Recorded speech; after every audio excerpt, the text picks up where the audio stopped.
আসসালামু আলাইকুম, কেমন আছেন সবাই? সামনে কুরবানি ঈদ। অনেকে আছেন যারা বড়ি খেতে পছন্দ করেন কিন্তু পরিষ্কার করতে পারেন না।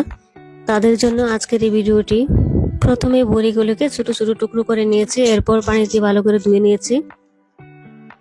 এখন আমি একটি হাঁড়িতে পর্যাপ্ত পরিমাণে পানি দিয়ে ফুটিয়ে নিয়েছি। তো এখান থেকে কিছুটা পানি একটা বোলের মধ্যে নিয়ে নিচ্ছি। ফুটন্ত গরম পানিতে বড়িগুলোকে 12 থেকে 13 সেকেন্ডের মতো চুপিয়ে রাখতে হবে। মনে রাখতে হবে, গরম পানিতে বড়িগুলোকে 12 থেকে 13 সেকেন্ডের উপরে চুপিয়ে রাখা যাবে না। এর চেয়ে বেশি সময় ধরে রাখলে বড়ি পরিষ্কার হবে না, এর ফলে ময়লাগুলো আরো বড়ির সাথে শক্তভাবে লেগে যাবে। সেকেন্ডের মতো চুপিয়ে রেখে এখন আমি পরিষ্কার করে নিচ্ছি। দেখতেই পাচ্ছেন কতটা সুন্দরভাবে পরিষ্কার হয়ে যাচ্ছে। তো এইভাবে আমি সবগুলোকে পরিষ্কার করে নেব।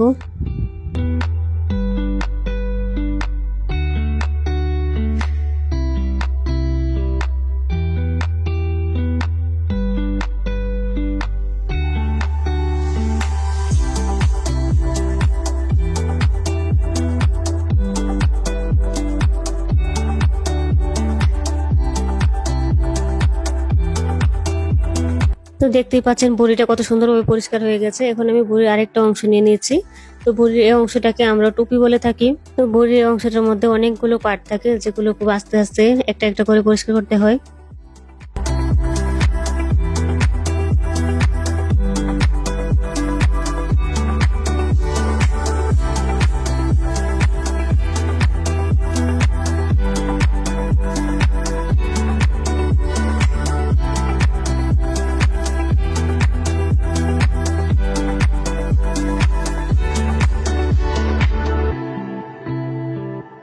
বড়ির বাকি অংশগুলো পরিষ্কার করার জন্য বড়ির মধ্যে আমি আবার নতুন করে ফুটন্ত গরম পানি নিয়ে নিয়েছি।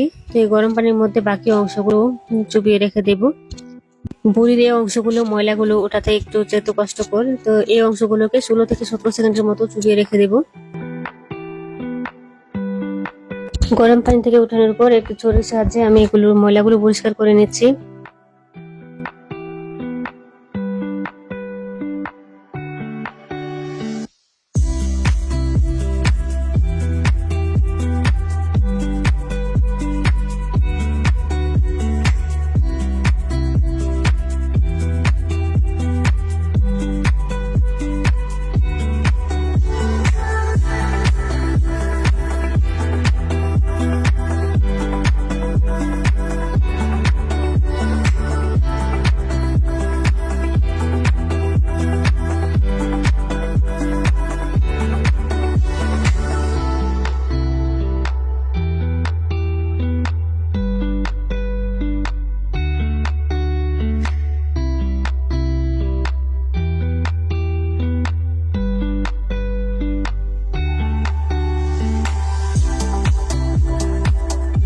পরিষ্কার করা শেষ। এখন আমি এগুলোকে ধুয়ে নিয়েছি।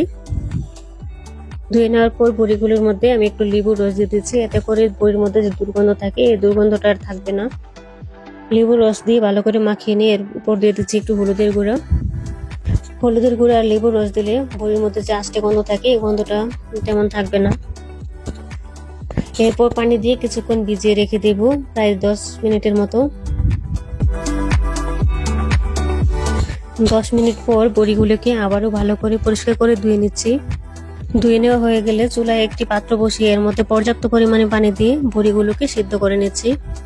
বড়িগুলোকে আমি 10 থেকে 15 মিনিটের মতো সিদ্ধ করব। তো সিদ্ধ করা হয়ে গেলে ভালো করে পরিষ্কার করে কেটে নিয়েছি।